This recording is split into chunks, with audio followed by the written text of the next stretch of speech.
C'est correct? Toujours pas chez moi. En fait, c'est toujours ce problème, c'est que j'entends ma voix. C'est-à-dire, je fais une phrase, et j'entends la phrase chez moi exactement, c'est comme si je me parlais à moi-même. Oui, mais le truc, c'est que c'est soit tu entends ta voix et c'est ta voix, soit nous, on entend deux fois ta voix. So, je sais D'accord. pas. Bon, c'est pas grave, on va faire avec. Yeah, on va faire J'aime avec. bien ma voix, donc ça va. C'est correct. Alors, je parlais, je disais, à part le trading, dans quel autre domaine t'es-tu déjà lancé? Alors, bon, disons, j'ai déjà essayé pas mal de domaines. Mhm. On a commencé avec le trading, on a fait pratiquement depuis 2017. Donc, fin 2025, ça va faire 8 ans. Que je suis là. Mais les débuts, c'était pas facile. Du coup, j'ai dû abandonner pendant un moment pour aller me chercher dans autre chose. C'était dans ce moment-là que j'ai dû m'aventurer dans l'entrepreneuriat en général. J'ai commencé avec le MLM. On a bossé avec une entreprise de marketing de groupe qui bosse dans le domaine de la santé. J'ai travaillé avec eux pendant un an. Ensuite, comment dire, j'ai dû lancer mon propre produit. C'est un produit de santé. J'ai essayé de faire la commercialisation. Ensuite, j'ai penché sur la création de plateformes en ligne qui pourraient faciliter en fait la vente, un peu de e-commerce. Avant de lancer aussi dans le dropshipping, donc aussi, on a fait pas mal de choses. Aujourd'hui aussi, j'ai déjà ouvert un restaurant que j'ai géré en exploité pendant 4 mois avant de fermer parce que je n'avais pas bien compris tout ce qui est législation dans le domaine, système d'imposition et tout ça, tout ce qui était relié en fait. Bon, moi, mon but, c'était juste en fait, de créer un restaurant et de le faire tourner. Et ensuite, on se rend compte que au niveau de l'État, il y a des documents, il y a tout ça. Et voilà, j'ai vraiment fait pas mal de choses. Je ne pourrais pas tout citer. Et la majorité de ce que je fais en fait tourne autour des business en ligne en général. Voilà. Ok. Donc c'est un tout petit peu ça.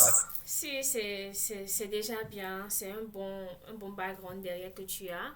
Et ça fait plaisir de t'avoir sur ce plateau. Alors, j'aimerais demander la question que je pose à tous mes invités, c'est pourquoi tu es là. Dis-nous à tes débuts et puis à travers ce parcours que tu as, quelles sont, selon toi, les erreurs que tu as commises et et que tu aurais pu éviter. C'est-à-dire les choses que tu aurais voulu savoir tôt pour ne pas commettre ces erreurs-là. Alors, les erreurs que j'ai commises dans mes débuts et les choses que j'aurais voulu savoir. Euh, Premièrement, en fait, j'aurais vraiment voulu qu'on me dise qu'il fallait que je fasse des erreurs, en quelque sorte. Aujourd'hui, nous sommes dans une matrix.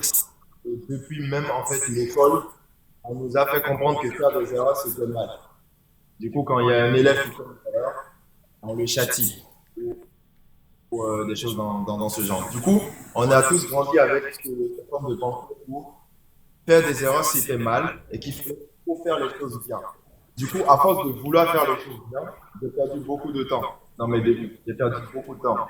Moi, je suis quelqu'un, je suis un peu perfectionniste. Du coup, j'ai perdu beaucoup de temps. Des projets qu'on aurait pu lancer très très vite, on a perdu beaucoup de temps à vouloir le rendre parfait, parfait, parfait. Le problème, c'est qu'à vouloir le rendre parfait, on ne s'est pas rendu compte qu'en fait, on voulait juste le rendre parfait à nos yeux, pas pour le consommateur, pas pour le client, pas pour les autres. Du coup, on s'est tellement basé sur ça qu'à la recherche du perfectionnisme, on a perdu beaucoup de temps. Et au final, les erreurs qu'on ne voulait pas faire, on les a fait quand même. Donc, moi, j'aurais aimé, dans mes débuts, savoir qu'en fait, faire des erreurs, c'était bien. Juste fais-le, tu fais des erreurs, tu apprends de ça et tu fais. Ça m'aurait permis de gagner vraiment beaucoup de temps dans beaucoup de choses. Donc, je pense que c'est ce que je répondrais. Si aujourd'hui, vous reposez même la question, c'est ce que je dirais. Mon plus grand regret, c'est qu'on ne m'a pas dit qu'il faut juste que tu penses, et ensuite, si tu fais des erreurs, tu te perfectionnes avec. Voilà. C'est un très bon point que tu soulèves là. C'est très vrai ce que tu dis. Je me retrouve parfaitement dans ce que tu dis. On nous a tellement dit que euh, il faut bien faire les choses.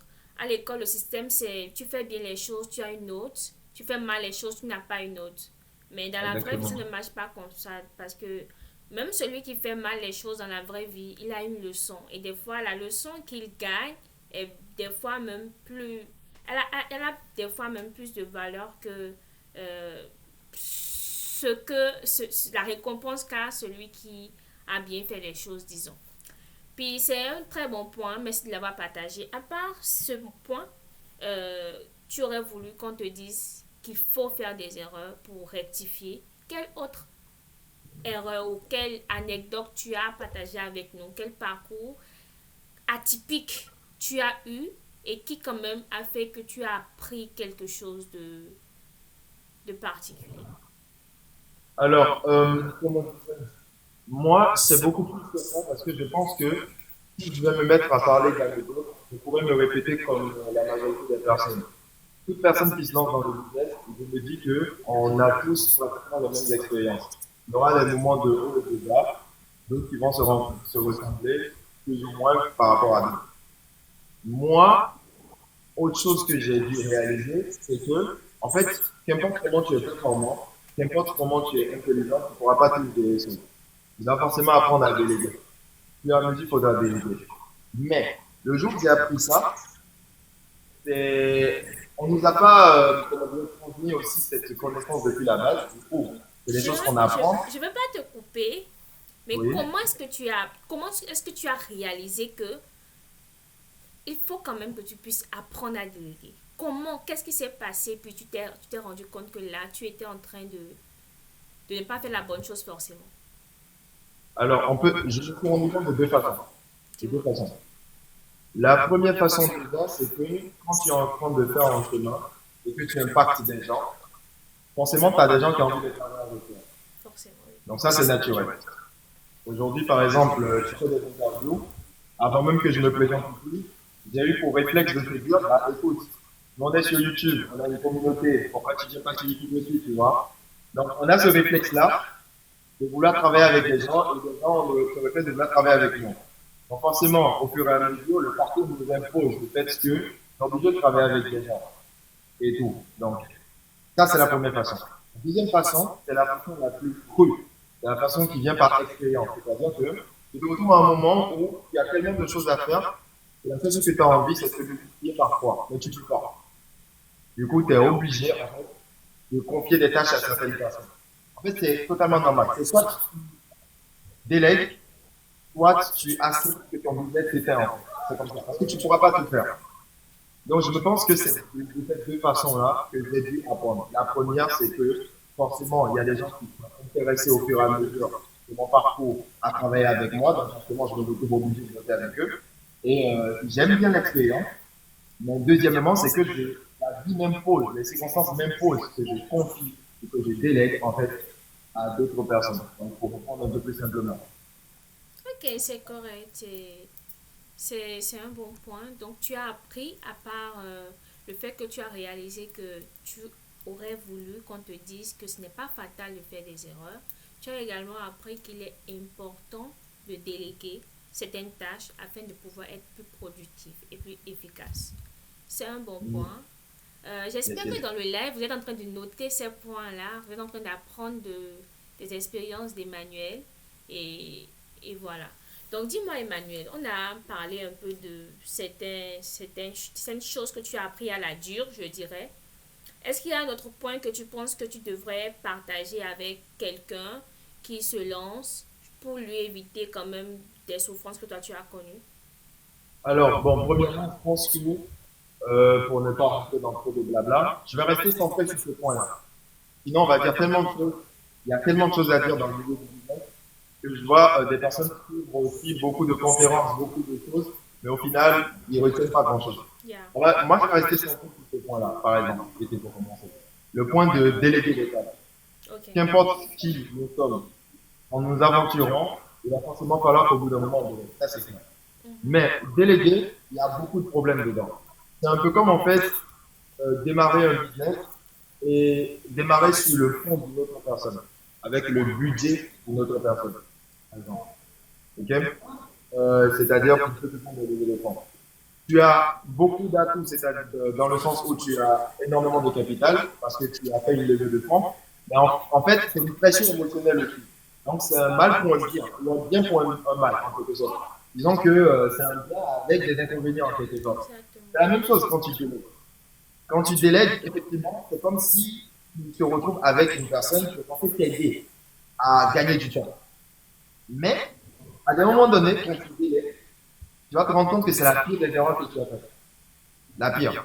Parce que, à force de vouloir déléguer, surtout pour des personnes comme nous qui sont un peu perfectionnistes, tu vas rencontrer des problèmes.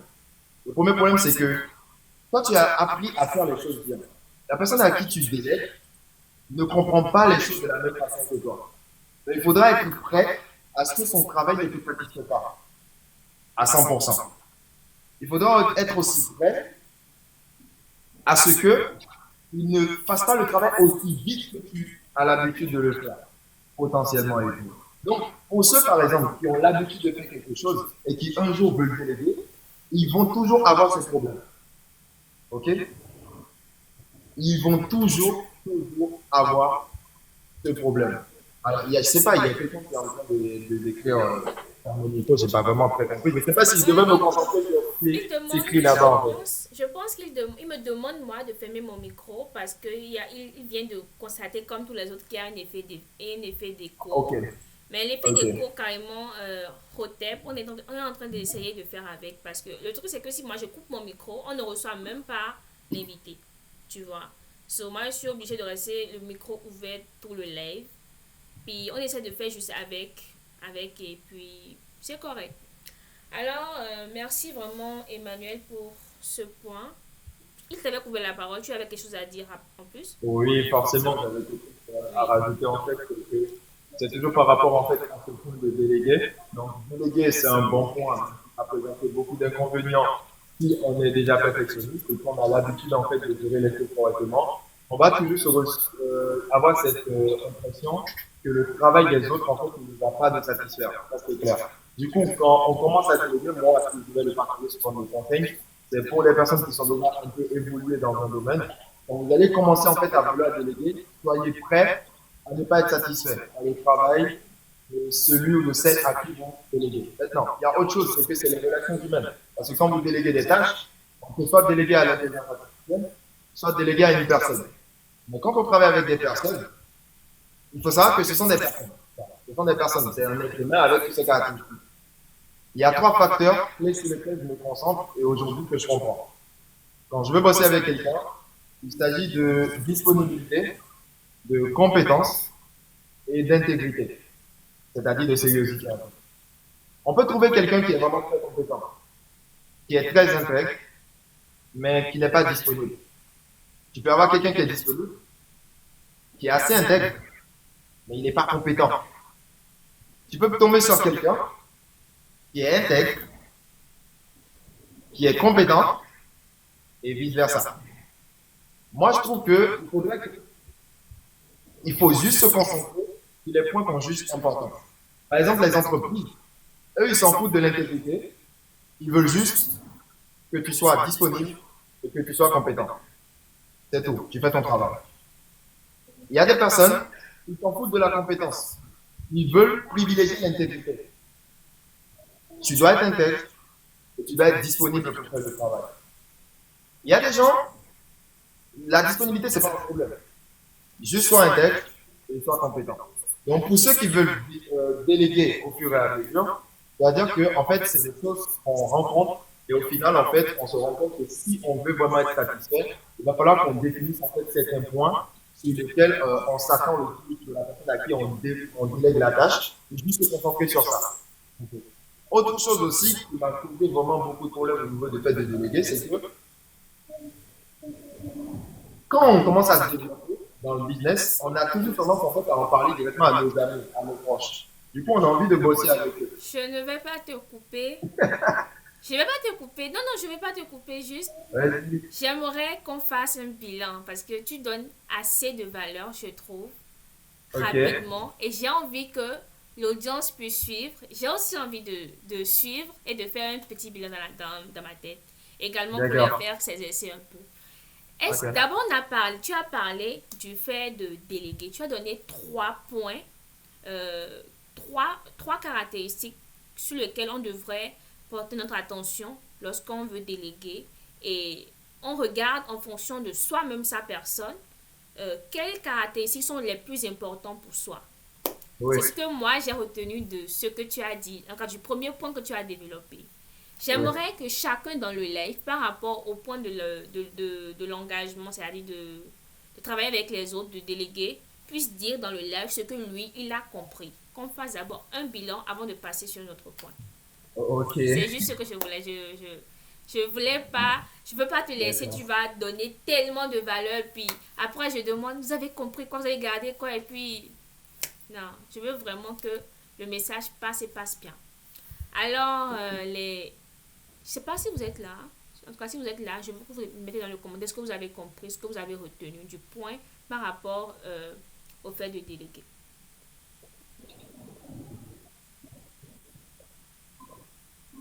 J'espère que vous êtes là et qu'on ne vient pas partager de la valeur au vent.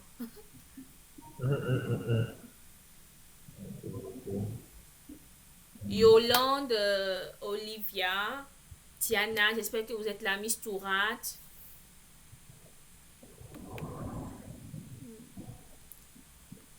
L'interface sur l'ordinateur ne me permet pas de voir exactement qui est là. Ok. Ok, il y a toi-même qui a répondu intégrité, disponibilité, On m'a dit compétence. là Je en voulais même dire il y temps. a Emmanuel Krajak, puis je me suis rendu compte que c'était toi-même. Puis, ils sont pas là, je sais pas.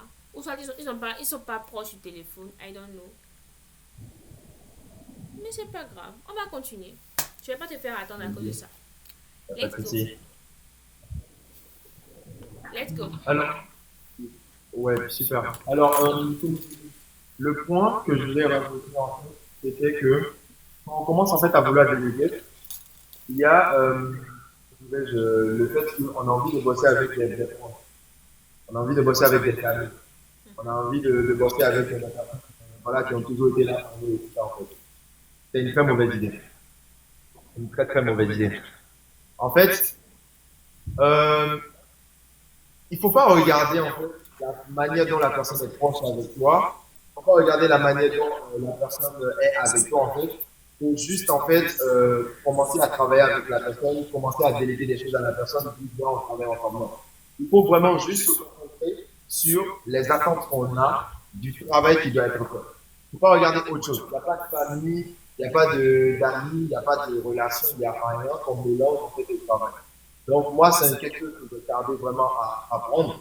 Je pense que si j'avais fait attention à ça depuis le début, ça m'aurait évité vraiment beaucoup d'erreurs. Ça m'aurait permis en fait, de privilégier le fait de travailler en fait, avec des personnes qui connaissent réellement dans le travail, plutôt que de juste privilégier le fait que j'ai envie de travailler avec, voilà, comme c'est ma petite amie, je veux qu'on travaille ensemble, et tout comme ça et tout. Donc, ça m'a perdu beaucoup de temps, en quelque sorte. Donc, c'est juste des facteurs sur lesquels j'ai envie de revenir qui m'ont vraiment fait perdre du temps. Parce que quand on bosse, quand on comprend, les gens pensent que en fait, la pression, le problème, c'est seulement uniquement nous, mais non. Il y a aussi toutes les personnes qui sont autour de nous qui vont agir aussi sur notre évolution en quelque sorte. Donc, il faut vraiment prêter attention à ça et savoir qu'en fait, il y a des gens qui sont là, ils sont dans notre vie, qui étaient là avant qu'on était entrepreneur.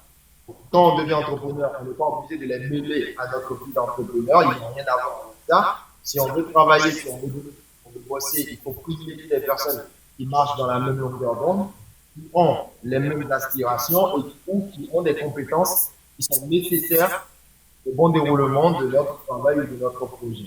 C'est des choses qui m'ont fait perdre beaucoup de temps, mais aujourd'hui, voilà, c'est tout ce qu'on a compris. Sur ce Voilà. point, en tout cas sur le point comment on appelle ça, de ton entourage, de lier business avec amitié, relation amoureuse ou ça, franchement, moi, j'ai fait l'expérience et aujourd'hui, quand même, j'évite.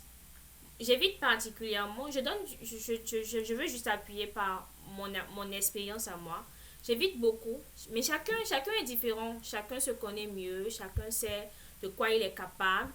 Mais moi, carrément, la plupart du temps, et ce que je compte faire maintenant, c'est juste d'éviter de travailler, en tout cas de meuler business, à relations amoureuses, amitié, etc. Parce que je me suis rendu compte que déjà, je suis quelqu'un de très émotionnel. Puis quand je travaille avec quelqu'un, je suis rigoureuse. J'ai des attentes. Je suis, je suis comme ça, tu vois. Et je me vois un peu mal dire certaines choses à un ami que j'aurais dit facilement à un collaborateur. Je ne sais pas si ça t'est déjà arrivé, tu vois. Effectivement. Imagine, mon monteur vidéo, c'est mon petit ami. Puis, il fait, c'est un exemple, hein, mais puis il fait quelque chose, bon, quand il me donne un produit qui n'est pas forcément ce que j'idéalise. Des fois, en tout cas moi et d'autres personnes également peuvent se mettre dans une position où ils ne se sentent pas à l'aise de dire à telle personne que ah, la transition que tu as mis à tel niveau, je n'aime pas du tout, c'est éclaté. Tel truc, j'aime pas. Et de le dire autant de fois jusqu'à trouver la version de la chose qu'il veut finalement. Mais après tout, tu le payes pour ça, tu vois. Donc si ça affecte tes relations, si tu n'arrives pas à communiquer efficacement sans qu'il n'y ait de problème après, sans qu'après il ou elle ne te dise que ah non, tu m'as parlé de telle manière et que c'est lié au boulot. Franchement, moi, je préfère éviter de travailler avec des personnes qui sont trop proches, trop impliquées près de moi et dans tout ce qui est business. C'est franchement ce que moi j'ai finalement décidé de faire après les expériences que moi j'ai vécues. Je suis parfaitement d'accord avec toi. J'ai même une anecdote en fait par rapport à ça. Et ensuite, il y a aussi une chose, nous aussi, nous avons notre part de responsabilité. Par Mhm. exemple, moi, j'ai eu beaucoup de mal à apprendre à communiquer avec mes collaborateurs. Le fait que je sois perfectionniste fait que, en fait, si vraiment c'est pas bien fait, je suis pas content du tout. Et ça, c'est un truc qui m'a causé un problème. J'ai, comment dirais-je, une personne qui a quitté la France, que je remercie toujours toute ma vie, hein, qui s'appelle Sylvie. Il a jamais vu mon visage, il a vu mon potentiel, il a écouté mes podcasts, tout ce que je faisais et tout, il était intéressé. Et on est rentré en contact, on a commencé, on est devenus amis. Et pour la première fois qu'il est venu en Afrique de l'Ouest, il est venu directement rester avec moi pendant un mois. Donc on a commencé à bosser ensemble. Il m'a appris tout un tas de choses, je lui ai appris tout un tas de choses. Et c'est vraiment cette personne qui m'a aidé en fait à sortir, à monter de niveau, tu vois. Il m'a vraiment appris énormément de choses. Disons, je vais dire, ça m'a envoyé. Et en fait, avec lui, je me suis pris la tête pour beaucoup de choses, de façon qui n'avait même pas lieu d'être. Et un jour, il m'a fait asseoir, il m'a dit, Emmanuel, si tu veux vraiment aller loin, il faut que tu apprennes à communiquer avec tes collaborateurs.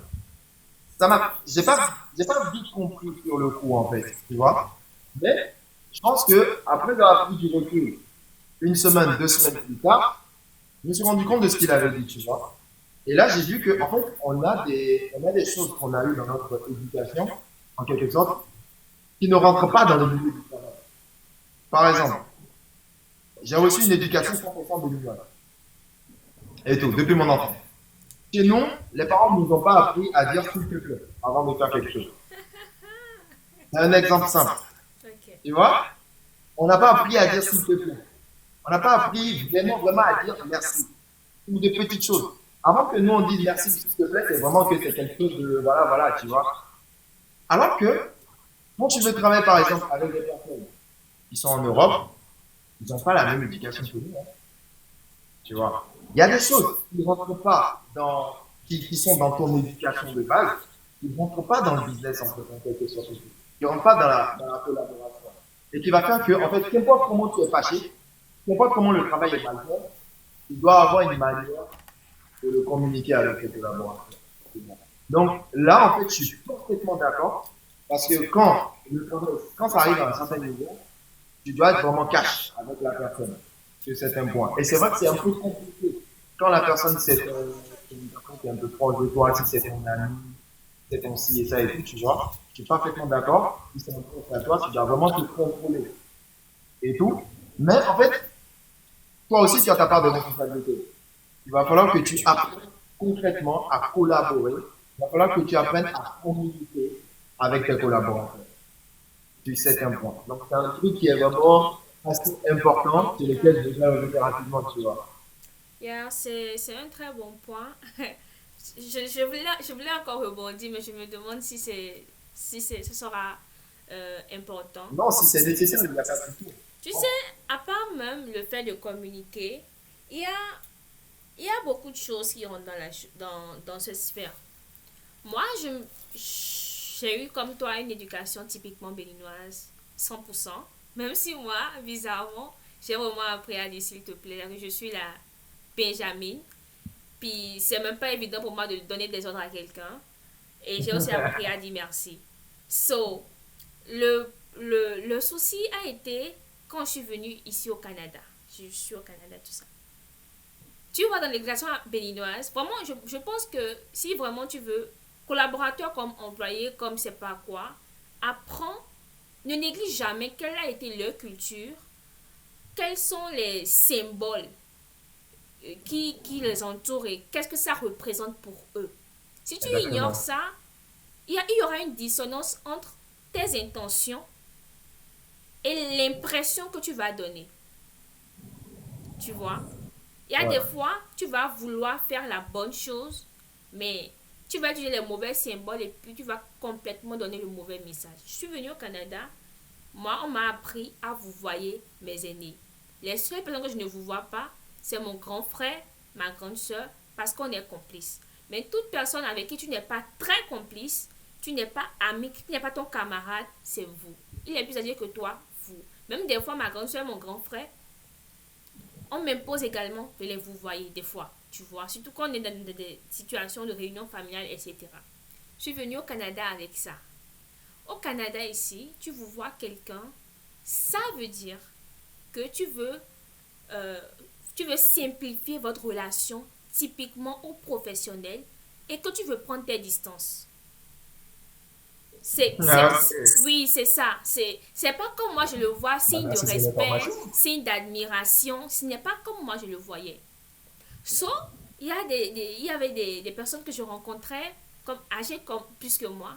Puis ils sont là, ils me disent, ah Ruth, comment tu vas? Oui, je vais bien et vous. Hey!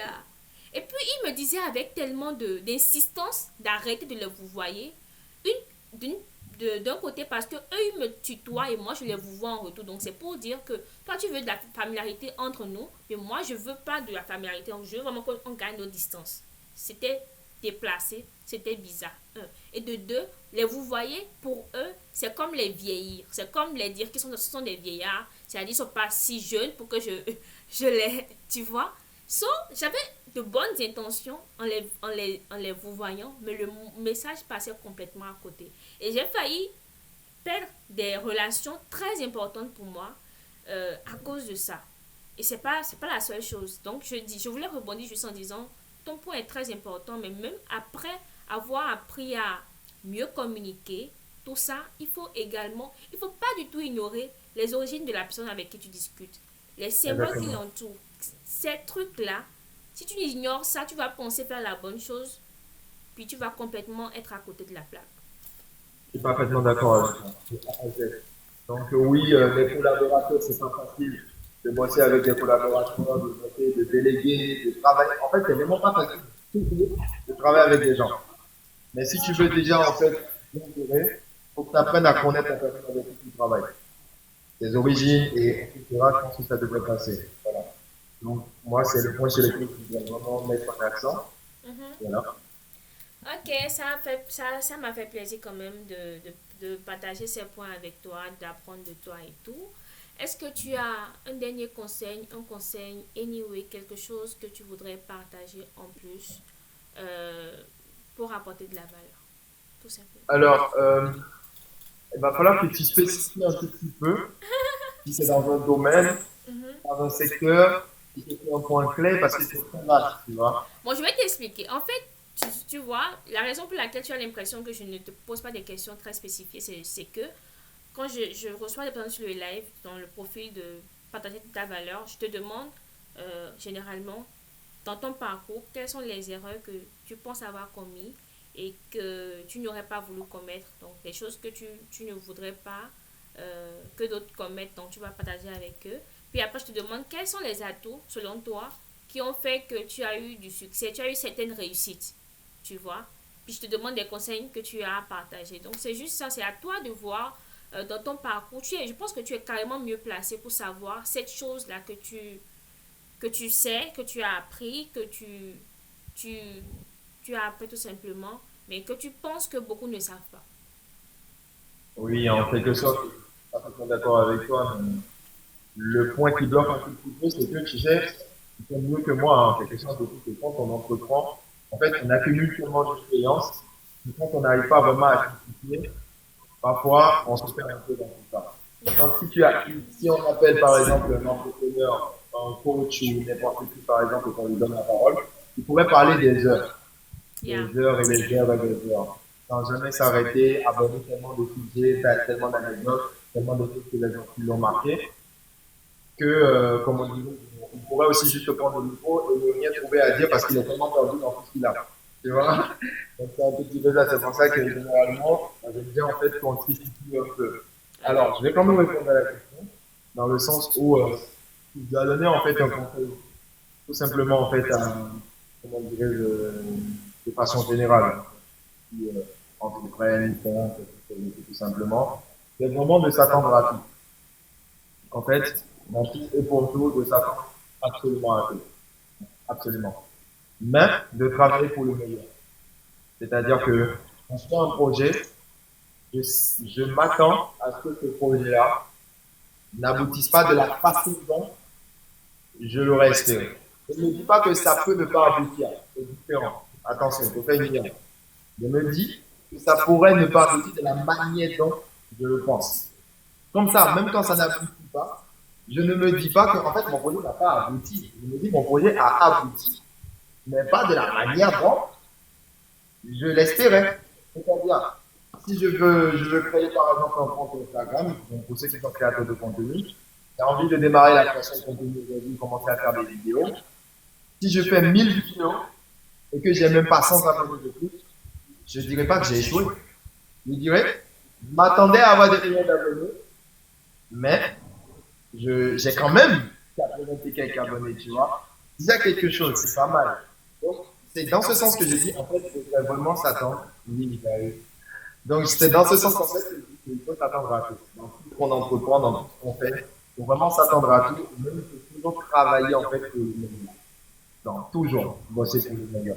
Toujours être à fond, toujours être focalisé. Et quand on s'engage dans quelque chose, il faut aller au bout de quelque chose. Donc, vraiment aller au bout. Parce que je sais pertinemment qu'il y a plus de personnes, si on prend 100 personnes aujourd'hui, et qu'on leur demande de parler un tout petit peu de ce qu'ils ont vécu dans leur vie, ils vont plus te parler de ce qu'ils n'ont pas pu faire que de ce qu'ils ont fait. C'est-à-dire qu'il y a des gens, la majorité des personnes vont tellement se concentrer sur des regrets et de certaines choses qu'ils auraient pu faire mais qu'ils n'ont pas pu faire parce qu'ils avaient peur, parce qu'ils regardaient le regard des autres, parce qu'ils regardaient les petits résultats qu'ils obtenaient et ça les décourageait, parce qu'ils n'avaient pas assez de moyens, parce qu'ils ont connu une limite mentale, qu'en fait ils passent tellement à côté de tellement de choses, au final, leur vie c'est un sujet de regret. Donc moi je dis, les gars, les filles, tout le monde, en fait, qu'importe ce que vous faites, allez au bout. Genre, allez vraiment au bout. Donc, qu'importe les aboutissants, vous direz et vous serez fiers d'être vraiment allé au bout de vos efforts. C'est-à-dire qu'il fallait que vous avez tout essayé, en fait. Que ça marche ou que ça ne marche pas. Attendez-vous à tout et continuez toujours de bosser pour le meilleur. C'est ce que je peux dire pour finir. merci Emmanuel pour la valeur. Moi, particulièrement, j'ai appris beaucoup de toi. J'ai appris sur les aspects du fait de déléguer. J'ai appris également sur la communication, sur le choix de ses partenaires, sur vraiment les points d'ordre qu'il faut garder quand tu travailles avec des personnes qui sont trop proches de toi, mais dans un milieu de business. Et puis j'ai appris à savoir se dire que ton projet a abouti et puis il n'a juste pas abouti de la manière dont toi tu l'as idéalisé. So, j'ai appris pas mal de choses de toi et j'espère que mon audience aussi aurait appris de toi, même si je leur ai demandé d'écrire dans le groupe, mais personne ne m'a écrit. J'aimerais juste que vous mettez coucou dans les commentaires si vous êtes encore là. Je sais pas, je sais plus si vous êtes là parce que vous avez On beau était encore là, attendre. en tout cas, donc je pense que je vais mettre, hein. Tu dis? Ouais. Oui, Comme moi, je suis encore là, Emmanuel est là. peut-être. À chaque fois que je te vois mettre dans les commentaires, je vais dire Emmanuel est là, puis je me rends compte que c'est Emmanuel qui est juste devant moi. Ouais, ouais. Bon. Euh, je sais plus s'ils sont là. Ils sont là. Il y a AG qui est resté. AG, merci d'être resté. J'espère que tu aurais appris d'Emmanuel. C'est la fin. So, je vais juste inviter ceux qui sont dans le live à se prononcer s'ils ont appris quelque chose. Ou j'attends qu'ils écrivent dans le chat. S'ils ont appris quelque chose. Mais AG, je pense que toi tu es occupé, que tu ne pourras pas parler. Je vais juste inviter tout le reste. Si vous pouvez monter, juste dire euh, si vous avez appris quelque chose d'Emmanuel, si vous avez aimé ce live et puis c'est correct.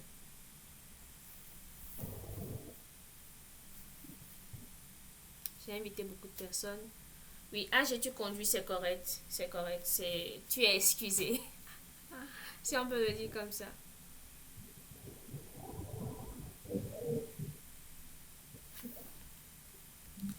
Alors, juste monter et dire si vous avez appris quelque chose d'Emmanuel, si vous avez aimé ce live, puis si vous... ou encore si vous avez regretté d'avoir suivi ce live, c'est toujours des points à savoir. Faudrait pas que je les impose ce que j'ai envie d'entendre. Bah, j'ai l'impression que personne n'est à côté. Ah, c'est pas grave. Moi, j'ai une habitude, c'est que quand j'assiste souvent à des mix, je prends très rarement la parole. Donc, je peux la comprendre. Tu dis? Quand j'assiste souvent à des mix, je prends très rarement la parole. Donc, je peux la Mais comprendre aussi. pourtant, ils avaient bien la bouche ouverte quand tu n'étais pas là. Ils sont montés, ils se sont présentés. Mais bon, je dirais que il y a aussi l'heure, peut-être, les gens sont occupés. Il y a AG qui dit merci Emmanuel. Merci. Et puis, moi-même, je te remercie d'être passé, ça fait plaisir. Le live est quand même enregistré, donc je vais le poster sur YouTube. Pour ceux qui n'auraient pas suivi, ils pourraient toujours aller suivre. Alors, je te remercie encore une fois, Emmanuel. Merci d'être passé. Puis, peut-être on te reverra une autre fois, on ne sait pas. So, Bah, du coup, ça sera avec plaisir. ok, so je vais te dire. Quand je reviendrai, je pense que je parlerai de mon projet que j'ai en cours là, Mhm. mais que ça sera déjà un succès et que ça aura touché des milliers de personnes. Donc, comme ça, je partagerai un peu le contexte. On va parler un peu de sujets un peu plus spécifiques. D'accord, c'est correct. Ça me fera plaisir. So, D'accord. on va se laisser sur ces mots. Je te souhaite bonne soirée. Puis, à une autre fois. Bonne soirée, merci beaucoup, amis, et à Mhm. bientôt.